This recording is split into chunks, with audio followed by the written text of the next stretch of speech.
Chrétien pour les Républicains, vous avez 5 minutes, monsieur le député.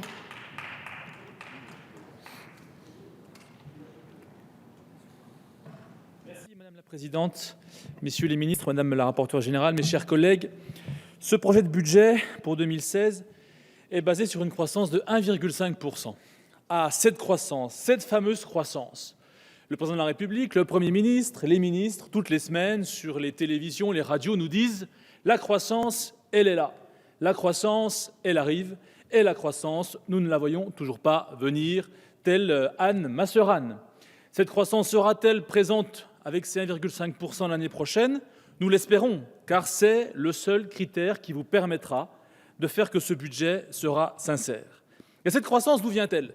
Elle ne viendra pas de la France, elle ne viendra pas de l'économie française, aussi atone, malgré les quelques frémissements qu'on peut diagnostiquer ici et là. Cette croissance, vous pensez qu'elle viendra de l'extérieur, avec par exemple, dans les différents items, la progression du commerce mondial de plus de 5% en 2016, une prévision largement optimiste par rapport aux prévisions du FMI notamment. Donc une fois de plus, vous attendez des autres que la croissance arrive avant de tout faire pour qu'elle soit française et qu'elle contribue au redressement des comptes publics et que ce soit les Français qui, par leur consommation et leur investissement, contribuent à l'amélioration des comptes publics. Alors, il faut aussi vous dire des vérités qui ont été dites et redites toute la soirée.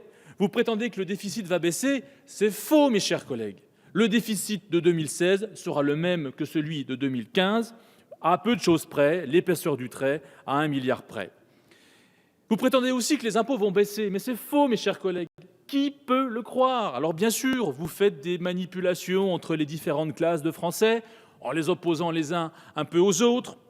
Et finalement, Serge Grouard l'a redit, le taux de prélèvement obligatoire restera aux alentours de 44,6%. Là aussi, rien de neuf sous le soleil. Bien sûr, vous allez concentrer l'impôt comme vous l'avez fait depuis le début du quinquennat. C'est votre choix, alors que, y compris dans votre majorité, certains voudraient que cet impôt sur le revenu, qui fait à peu près 60 milliards d'euros, soit plus étalé sur l'ensemble des Français, car c'est aussi un acte citoyen qui, aujourd'hui, n'est réservé qu'à moins de la moitié des Français. Il y a donc un débat chez vous sur cette répartition de l'impôt sur le revenu. Et puis, il y a aussi ces dépenses non documentées. Je n'y reviendrai pas, car là aussi, tout le monde a fait la démonstration, à gauche comme à droite, que dans ces 16 milliards, beaucoup de dépenses n'étaient pas documentées. En tant que maire d'une ville moyenne, comme l'a dit Nicolas Sansu, je dois aussi pousser un coup de gueule.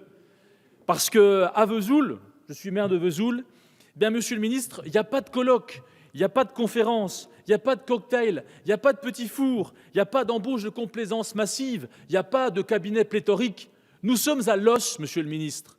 Nous sommes à l'os. On ne peut pas aller plus loin dans la réduction des dépenses de fonctionnement, d'autant plus qu'en même temps que vous nous réduisez les dépenses, vous nous réduisez les recettes, vous nous augmentez les dépenses. Je prendrai la référence de l'accord Lebranchu qui, en 2017, va augmenter les rémunérations des fonctionnaires territoriaux sans bien sûr que nous n'ayons eu notre mot à dire. Donc ce déséquilibre, mes chers collègues, est inadmissible quand on parle de concertation, de démocratie participative et qu'on voit comment l'État d'aujourd'hui traite les collectivités locales encore pire que ce que le gouvernement Fillon avait fait. Je ne sais plus qui avait pris cette référence. Quand le gouvernement Fillon a gelé les dotations, vous poussiez des cris d'orfraie. Maintenant, c'est encore pire. Si vous vouliez le changement, vous l'avez eu, mais en pire, mes chers concitoyens. C'est ce qu'on peut leur dire et c'est ce qu'on leur dira dans les prochaines semaines lors des élections régionales. Bref, cette baisse des dotations, elle est aveugle, elle est brutale, elle est mortifère, alors qu'elle devrait tenir compte des spécificités de chacune de nos collectivités locales. Nous sommes prêts à faire des efforts, mais en fonction des contextes locaux, en fonction de l'effort fiscal, en fonction du potentiel fiscal. Vous avez à Bercy des ordinateurs très puissants qui permettraient d'ajuster ce redressement des finances publiques en fonction du contexte de chacune de nos collectivités. Voilà, mes chers collègues, les quelques griefs supplémentaires, parfois un peu redondants, mais la pédagogie est l'art de la redondance et nous espérons que vous aurez compris les griefs que nous faisons à ce projet de budget pour 2016. Je vous remercie. Merci, monsieur le député. La parole est à monsieur Pierre-Alain May pour le groupe socialiste.